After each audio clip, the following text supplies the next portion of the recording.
कथा में प्रवेश ले हम सभी लोग मन को श्री सीताराम से राधे श्याम जी की पावन श्री चरणों से जोड़ते हुए श्रीमद् भागवत महापुराण की कथा में प्रवेश ले। श्रीमद् भागवत महापुराण में महर्षि द्वैपायन वेद व्यास जी वर्णन करते हैं, जन्म जन्मांतरे भवेत पुण्यम तदा भागवतम लभेत।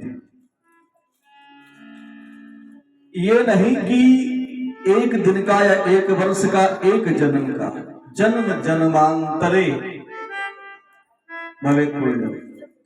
जब कई जन्मों का पुण्य एकत्रित होता है तो कथा सुनने का समय प्राप्त होता है।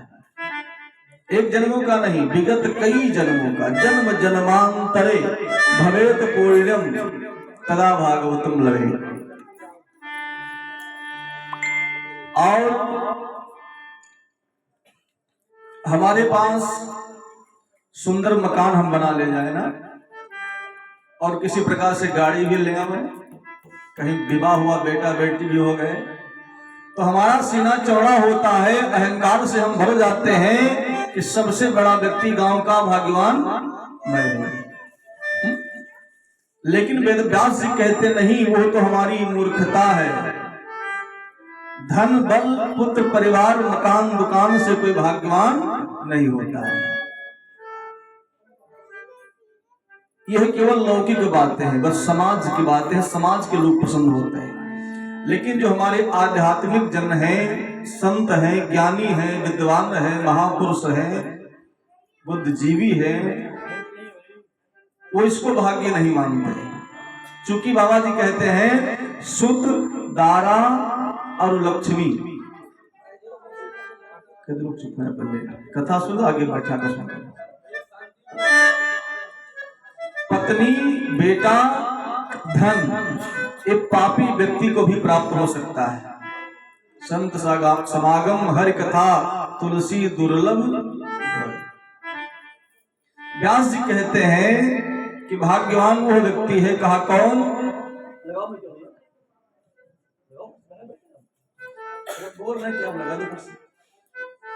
व्यास जी कहते हैं सबसे बड़ा भाग्यवान वो व्यक्ति है भाग्योदयेन बहुजन्म समर्जितेन सत्संगमं च लभते पुरुषो यदा वै।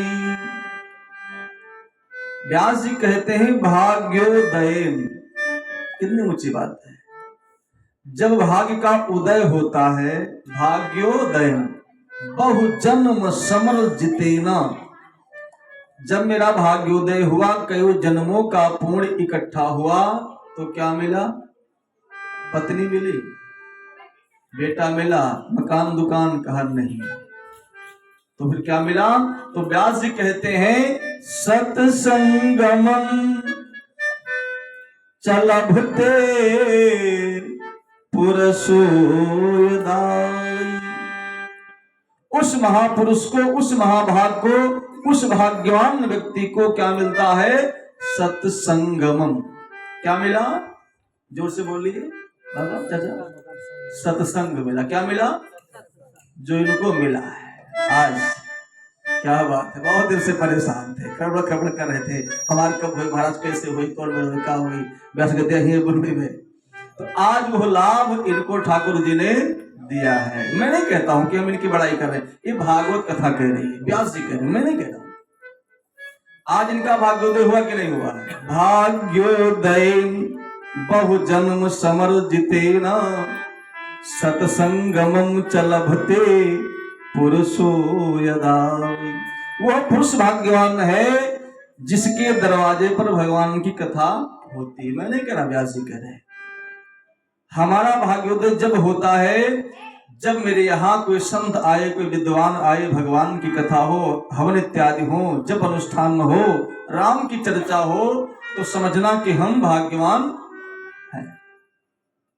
और धन संपत्ति मकान दुकान ये तो किसी को भी मिल सकता है, जो ही मेहनत करेगा गन्ना बोड़ेगा वह उसी पैसा मिलेगा, कौन सी बड़ी बात है। लेकिन जिस पर ठाकुर जी की कृपा होती है ना, उसको ठाकुर जी अपनी भक्ति दे देते हैं, उसके हृदय में वो भावना प्रकट होती है कि हम भी भगवान की कथा को सुने।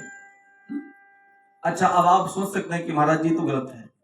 क्यों गलत है भाई? सुबह सुबह मंदिर पर मोबाइल में कथा चल रही है, टीवी पर कथा आ रही है, बेड पर हम पड़े हैं एलसीडी में कथा कृष्णाय वासुदेवाय हरे परमात्मा ने चल रही। तो आप कहेंगे कि महाराज जी कथा तो बहुत सरल हो गई इस कल युग में, चाहे मोबाइल में देखो ऑनलाइन, चाहे टीवी पर देखो, चाहे वो साउंड से सुन लो। आप कहते तो बड़े भाग से तब कथा मिलती है। लेकिन वो कथा सुनना और यह कथा सुनना बहुत अंतर है। वो कथा हम चारपाई पर पड़े हैं, बेड पर पड़े हैं, एलसीडी लगी है, मेरा पैर इधर है, तकिया लगाए पड़े हैं, चाय भी पी रहे हैं, ब्रेड भी खा रहे हैं, कथा चल रही है। हम द्वारा बहार रहे हैं, नाली साफ कर रहे हैं, कथा चल रही है। समझ रहे हैं आप लोग? लेकिन यह कथा जो अनुष्ठानात्मक रूप से होती है, जो हम संकल्प करके और 7 दिन के लिए बिल्कुल एकाग्र हो जाते हैं, देखो कैसे बैठे हैं, अभी हिलेंगे नहीं, फोटा कितना जाम हो गया। तो यह कथा बिल्कुल मन तन धन से सुना जाए, वही भाग्योदय होता है।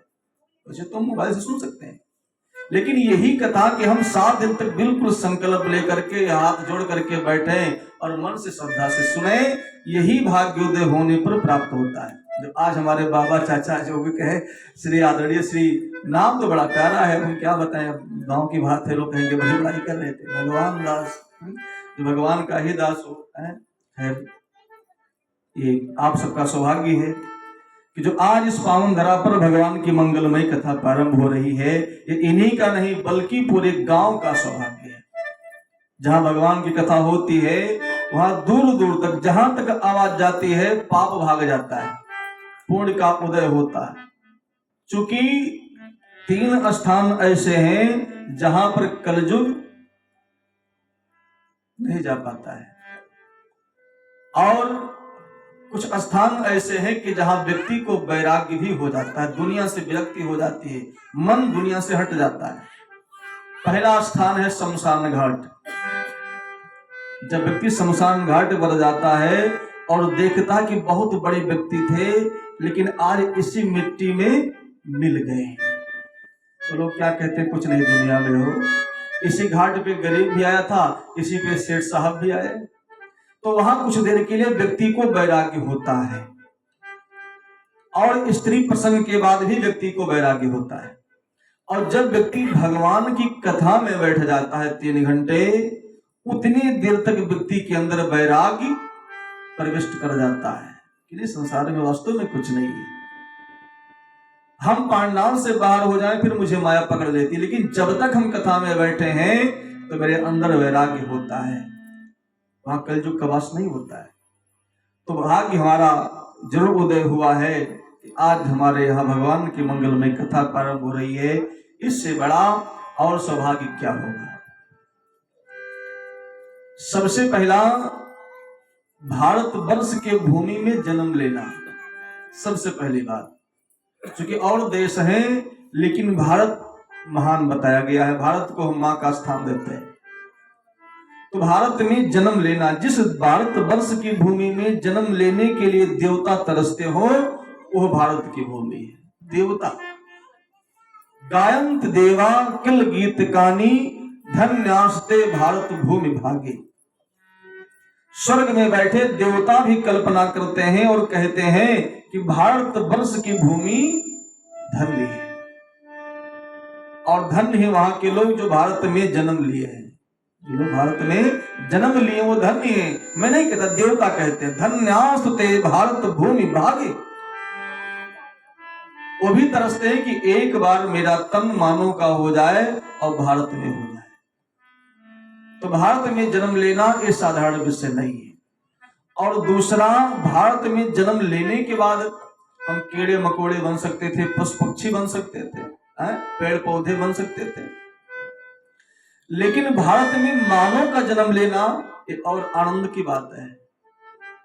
और वो भी मानव के तन में भगवान की कथा मिल जाए, भगवान की भक्ति मिल जाए, वो भी अवध क्षेत्र में। इससे बड़ा कोई भाग्य व्यक्ति का नहीं हो सकता। धन से न किसी का भरा है, न किसी का भरेगा। 24 घंटा व्यक्ति सुबह से शाम तक दौड़ता है, भागम भाग जिंदगी दौड़ता है। दौड़ते दौड़ते ये जीवन के 100 वर्ष की यात्रा पूरी कर लेता है, लेकिन दौड़ पूरी नहीं हो पाती है। सबसे बड़ा भाग्य महाराज जब हुआ कि भारत में जन्म लिए, अवध क्षेत्र में लिए, मानव का तन मिला और ठाकुर जी की कथा मिली। इससे बड़ा और क्या चाहिए। ये जो आप सबको सुगम अवसर प्राप्त हो रहा है आपके द्वारा, सबका इसमें लाभ आपका तो है ही, आप तो इनका आनंद ही आनंद है, चकाचक ही है। राजा चकाचक है ना। एक बार स्वागत करो जोरदार ताली से हम लोग चाचा जी का। बोली हनुमान जी महाराज की। भैया मैं क्या बोल रहा बताओ क्या बोल। देखिए कुछ कार्य ऐसे है ना कि जो जीवन में हो नहीं पाते। कौन सा कार्य है? सबसे बड़ा कार्य है धार्मिक कार्य।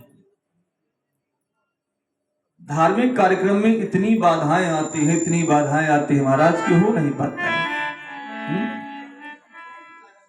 आंचल को आंसुओं से भिगोती चली जाती है। आंचल को आंसुओं से भिगोती चली जाती है। जिंदगी रोती है तो रोती ही चली जाती है। इसलिए अच्छे काम में, शुभ कार्य में देर मत करना प्यारे, क्योंकि होती है तो होती ही चली जाती है। अच्छे काम में अगर विलंब हुआ तो हो ही जाएगा। इसलिए अच्छा काम जितना जल्दी हो सके करना चाहिए, और ठाकुर जी की कृपा होती तभी हो भी पाता है। खैर तो आइए श्रीमद् भागवत महापुराण की जो पावन कथा है, ये कहाँ प्रारंभ हुई, कैसे प्रारंभ हुई, किसको मिली, कहाँ चली, कैसे क्या हुआ, आइए इसमें हम प्रवेश लें। भैया थे बोलो कब यार। श्री माने होता है श्री सीता जी, श्री लक्ष्मी जी, श्री राधा जी। श्री माने भक्ति, श्री माने भक्ति, और मद माने होता है अभिमान, अहंकार, गर्व। जहां पर श्री प्रारंभ हो पहले श्री है, और अहंकार बीच में है। अहंकार नम हो जाए और श्री बढ़ जाए, श्री भक्ति। जहां भक्ति बढ़ जाए, अहंकार डाउन हो जाए, वही भागवत है, श्रीमद् भागवत। और दूसरी बात, भागवत में 4 वर्ण हैं, भा, गा, वा और ता। भा माने होता है भक्ति, भा से भक्ति, गा से ज्ञान, वा से वैराग्य और ता से तारने वाली। जिस कथा को सुनने से भक्ति भी हो, ज्ञान भी हो, वैराग्य भी हो, अंत में उद्धार हो जाए, व्यक्ति तर जाए, उसी का नाम है श्रीमद् भागवत। और कथा, कथा तो आप लोग जानते ही हैं। कथा में 2 शब्द है, का और था। 4 युग होते हैं, सतयुग, त्रेता, द्वापर, कलयुग। सतयुग में क्या था, त्रेता में क्या था, द्वापर में क्या था, इसी को कहते हैं कथा, इसी के इतिहास को कथा। यानी पहले क्या था, आज क्या है। और कथयति, श्रावयति, नाशयति व्यथा, सहयस्य कथा।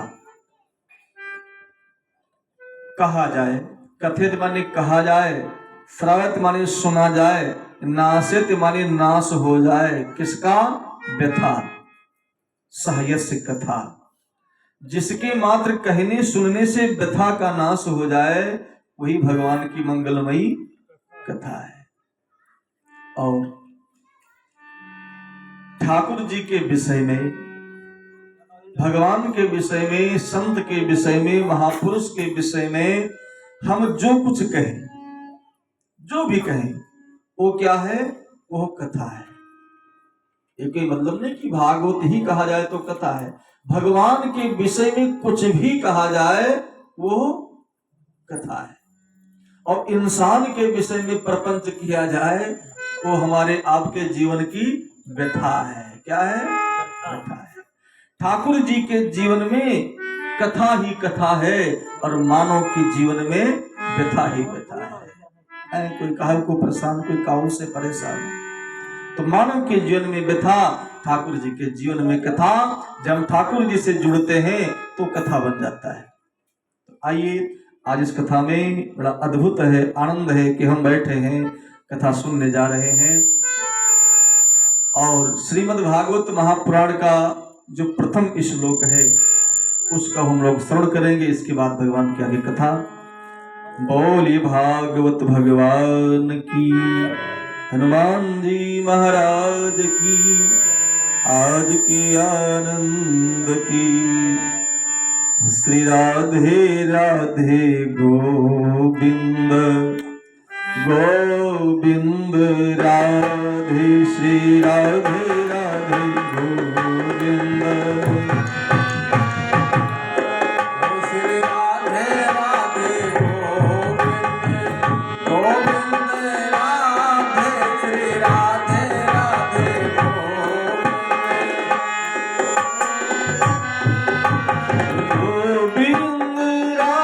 राधे गोपाल राधे, गोविंद राधे गोपाल राधे, राधे राधे गोविंद गोविंद राधे, श्री राधे राधे गोविंद गोविंद राधे, श्री राधे राधे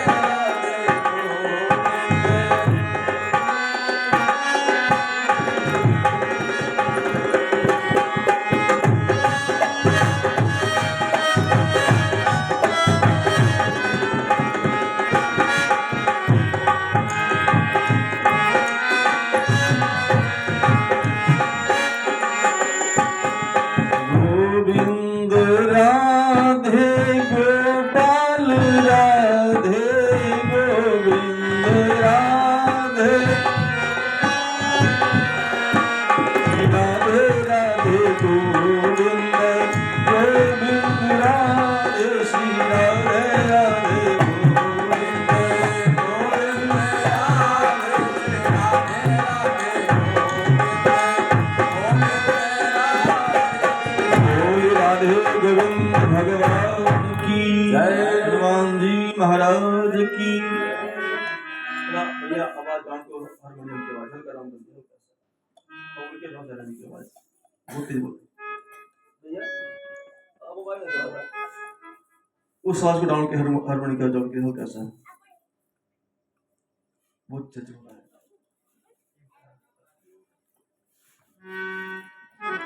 आइए सबसे पहला श्लोक। सच्चिदानंद रूपाय विश्वोत्पत्त्यादि हेतवे,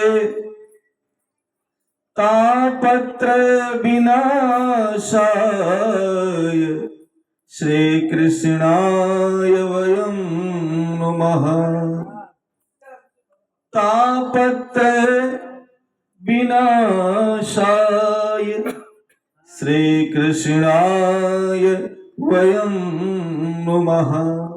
ये श्रीमद् भागवत महापुराण के महात्म का पहला श्लोक है। जब श्रीमद् भागवत महापुराण की रचना प्रारंभ हुई तो सबसे पहला श्लोक जब लिखा व्यास जी ने, तो लोगों ने सोचा कि ये श्री राधा गोविंद का गायन होने जा रहा है, तो राधा गोविंद भगवान के नाम से कथा को प्रारंभ किया जाएगा, क्योंकि यह ग्रंथ राधा माधव का वांग्मय स्वरूप है। लेकिन व्यास जी ने न राधा जी का नाम लिया न गोविंद का। भागवत के प्रारंभ में लिया किसका नाम? सच्चिदानंद। कौन सा नाम लिया? सच्चिदानंद। न राधा जी का और न कृष्णा जी का। तो एक व्यक्ति खड़ा हो गया, कहा गुरुजी रुको रुको रुको। कहा क्या हुआ? कोई गलती हो गई भाई? का स्टार्टिंग में ही कहा महाराज जो आपने नाम को चुना है ये नाम बहुत बड़ा भारी है, चूंकि सच्चिदानंद, सच्चिदानंद हर व्यक्ति कह ही नहीं सकता है, कुछ लोग ऐसे हैं जो कृष्ण नहीं कह सकते भाई। उनसे कहो कहो कृष्ण तो कहेंगे कृष्ण, कहो राम तो कहेंगे लाम। तो जो राम और कृष्ण नहीं कह सकता वो सच्चिदानंद कैसे कह पाएगा भाई? तो व्यास जी ने कहा संशोधन कर दूं? कहा कहा तो कितना संशोधन कर दूं? अरे कहा नाम को छोटा करो, जो हर व्यक्ति बूढ़े बुजुर्ग पढ़े लिखे गंवार हर लोग कह सके, नाम छोटा करिए। तो व्यास जी ने कहा कितना छोटा कर दे? कहा कुछ छोटा कर दो। तो व्यास जी ने कहा ठीक है, हम सच्चिदानंद से सत्य को अलग कर देते हैं। भगवान को चिदानंद पुकारा जाएगा, सत हटा देता हूं तो दो शब्द कम हो जाएगा। लेकिन बेटा सत माने होता क्या है? उसने कहा गुरुदेव क्या होता है? का सत माने होता है सत्य, सत माने सत्य होता है। और शास्त्र कहता है ब्रह्म सत्यम जगत मिथ्या। सत्य किसको बताया? ब्रह्मणि परमात्मा, ईश्वर, ईश्वर ही सत्य है। संसार क्या है? मिथ्या माने झूठा है। झूठा क्यों है? क्यों है? इसलिए झूठा है कि जो नाशवान वस्तु हो वो झूठा है। जो कुछ हम देख रहे हैं यह भी एक दिन नहीं रहेगा। आज के 100 वर्ष पूर्व, इतने लोग बैठे हैं ना, लेकिन आज के 100 वर्ष पूर्व की अगर बात की जाए, इतने लोग बैठे हैं लेकिन 100 वर्ष पहले यहाँ का कोई व्यक्ति नहीं था। कि था? कोई नहीं था ना। और 100 वर्ष के बाद भी कोई नहीं रहेगा। कि कोई रहेगा इसमें? 100 वर्ष के बाद कोई रहेगा? 100 वर्ष के पहले लोग चले जाएंगे। इसलिए सत्य नहीं है। और 100 नहीं, करोड़ों वर्ष पहले भगवान थे कि नहीं थे? आज भी हैं। और जब सब पूरा प्रलय हो जाएगा तो भी परमात्मा शेष बचेगा। वो सत्य है, उसको हम सत्य कहते हैं। ब्रह्म सत्यम जगन मिथ्या, परमात्मा ही सत्य है और संसार झूठा है। तो जब भगवान के नाम से हम सत्य को ही हटा देंगे तो भगवान के नाम की जो सार्थकता है ना बेकार हो जाएगी। जब परमात्मा में सत्य ही नहीं रहेगा तो परमात्मा भाई किस काम का? जो सत्य रूप है। तो उसने कहा हाँ बात तो कुछ सही लग रही है, एक काम करो इसको रहने दो, बिचो वाला हटा दो, बिचो वाला। तो व्यास जी ने कहा ठीक है, सच्चिदानंद, सत घन, चित घन, आनंद घन। जो बीच का वर्ण है चित, सत चित, तो मैं चित को हटा देता हूं। भगवान को केवल सदानंद पुकारा जाए, आगे वाला पाछे वाला बीच वाला हटा दो। व्यास जी ने कहा ठीक हटा देता हूं, लेकिन जान तू चित्त माने क्या होता है? कहा क्या? कहा चित्त माने होता है चैतन्य, चेतन, बुद्धि, दिमाग। कोई बहुत सत्यवादी हो लेकिन वो दिमाग का फेल हो, उसका स्क्रू फेल हो, तो भाई किस काम का व्यक्ति है? बहुत सत्यवादी हो, उसको पता ना हो कैसे उठना कैसे बैठना, तो उसका सत्य किस काम का? इसलिए चित्त भी आवश्यकता है, चित्त भी होना चाहिए।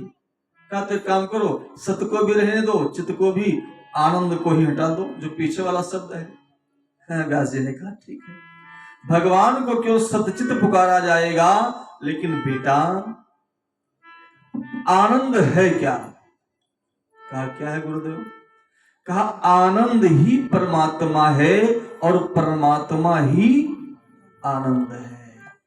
साहित्य में हमारे जितने वर्ण है चाचा, जितने शब्द हैं, सारे शब्दों का विलोम शब्द होता है। दिन है तो रात्रि है, अच्छा है तो बुरा है, माता पिता भाई बहन, नहीं हर शब्द। लेकिन एक आनंद ऐसा शब्द है जिसका कोई उल्टा शब्द ही नहीं है। आनंद का उल्टा विलोम शब्द कोई आज तक है ही नहीं साहित्य में, खोजिए। क्यों नहीं है? क्योंकि आनंद परमात्मा है और परमात्मा ही आनंद है। जब ठाकुर जी के नाम से आनंद ही हट जाएगा तो फिर ठाकुर मेरा किस काम का? है? संसार में किसी के पास आनंद नहीं है, हर व्यक्ति परेशान है, जिसको देखो वही परेशान है। ऐसा कोई नहीं जो सीना ठोक करके कह दे कि मैं आनंद में हूं। थोड़ा सा विवाह हुआ, धन मिल गया, लोग मजा ले लेगा, मजा आ गया, लेकिन आनंद नहीं आया। क्योंकि मजा में और आनंद में बहुत अंतर है। मजा वो होता है जो क्षणिक होता है, बेटा हुआ तो खुशी हो गई, विवाह किए तो खुशी हो गई, मकान बना खुशी, गाड़ी हुई आनंद आ गया, लेकिन फिर उदास हो गया तो आनंद कहाँ रह गया? वो मजा था, आया गया, लहरा चला गया। आनंद वह वस्तु है कि आने के बाद समाप्त ना हो, उसको आनंद कहते हैं। आनंद परमात्मा है।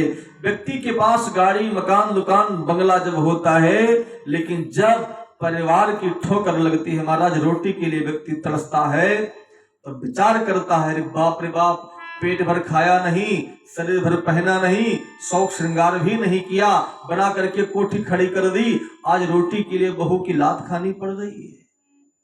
तो उसको होश होता है संसार में कुछ नहीं, तो वो गाय की तरह रोता है और ठाकुर जी के मंदिर में जाता है, वहां गिर जाता है, 1 घंटा बैठ करके राम राम करता है, चरणामृत पीता है। जब कान में भगवान के भजन की ध्वनि जाती तो कुछ देर के बाद वो कहता है, ओहो अब मुझे थोड़ी शांति मिली, आनंद मिला। क्यों मिला? वो मंदिर है, वहां ठाकुर जी स्वयं बैठे हैं। बड़े बड़े को देखा गया कि लोग कहते हैं मंदिर में ही आनंद है। तो आनंद परमात्मा है। तो परमात्मा के नाम से आनंद को हम अलग कैसे कर सकते हैं? व्यक्ति ने कहा ठीक है, तीनों शब्द अच्छा है, रखो। इसलिए व्यास जी ने सबसे पहले सच्चिदानंद लिखा है भागवत में, सबसे पहला वर्ड है। किसी ने बड़ा प्यारा गाया है, भैया मैं क्या नहीं गा लगा दिया, हम बोल रहे हैं ताकि बोलना बंद ना करें, लग जाए बीच में, आप मोबाइल चल रहा है, लगा दो प्यारे। आनंद लुट रहा है। तो लोगों ने कहा कहाँ? पत्नी के पास? कहा नहीं। कहा बेटे के पास? कहा नहीं। कहा मकान में? कहा बिल्कुल नहीं। कहा दुकान में? कहा कतई नहीं। तो कहा फिर कहा? मोहन तेरी गली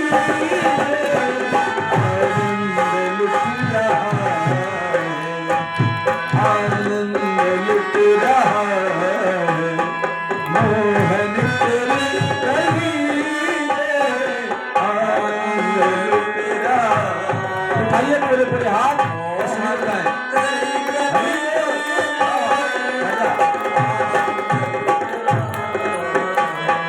मोहन तेरी गली आनंद लुट रहा है।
अमृत बरस रहा है, अमृत बरस रहा है, मोहन तेरी गली में अमृत बरस रहा है, मोहन तेरी गली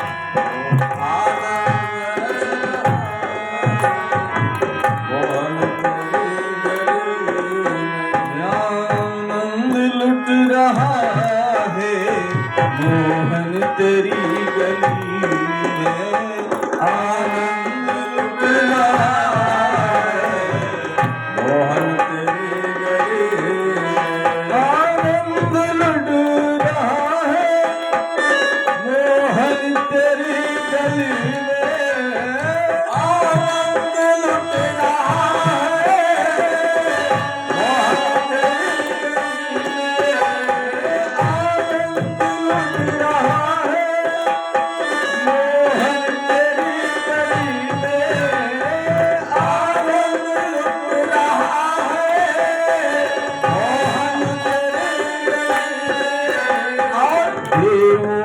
सर झुका है, देवों का सर झुका है, मोहन तेरी गली में देवों का सर झुका है,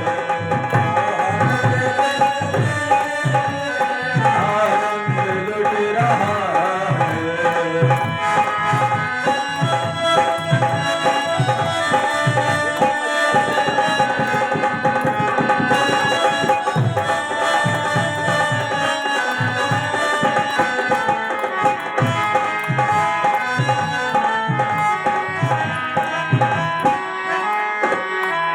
आनंद लुट रहा है, मोहन तेरी गली में आनंद लुट रहा है, मोहन तेरी गली में।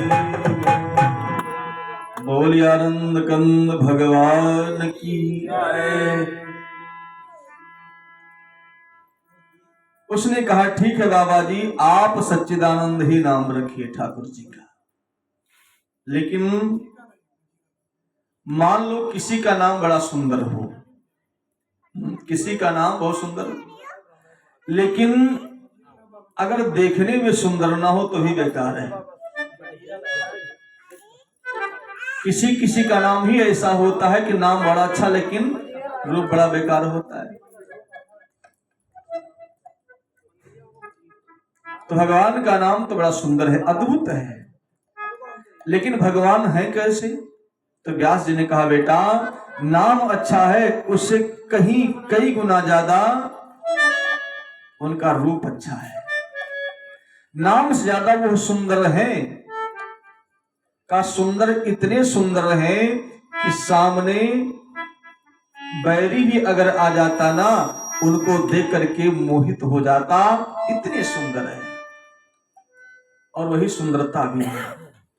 सुंदरता किसी गोरी चमड़ी को सुंदर नहीं कहते हैं। सुंदरता का मतलब होता है कि एक बार तुम्हारा दुश्मन भी अगर सामने आ जाए और आप मुस्कुरा दो ना, और तुमको देख करके वो प्रभावित हो जाए, लालायित हो जाए, उसे सुंदरता कहते हैं। जिस समय राम कथा में बड़ा सुंदर वर्णन है, माइक लगाए जैसे कहते क्या लगा दो बेस के भैया सुने नहीं लगा। तो खरदूषण सामने खड़े और श्री राम जी ने ऐसी मोहनी डाली कि खरदूषण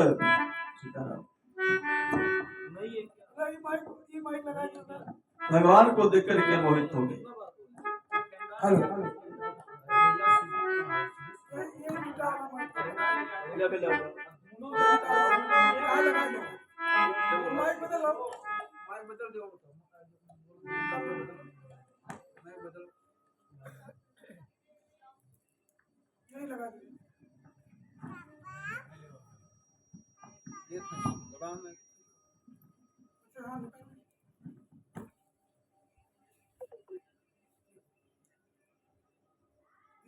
बोलिए हनुमान जी महाराज की, वृंदावन बिहारी लाल की। तो सुंदरता उसे कहते हैं कि एक बार सामने दुश्मन भी आ जाए और भी मोहित हो जाए, उसे सुंदरता कहते हैं। जिसमें भगवान के सामने खरदूषण आए और श्री राम जी ने देख करके मुस्कुराया, खरदूषण कहता है, खर कहता है दूषण से भैया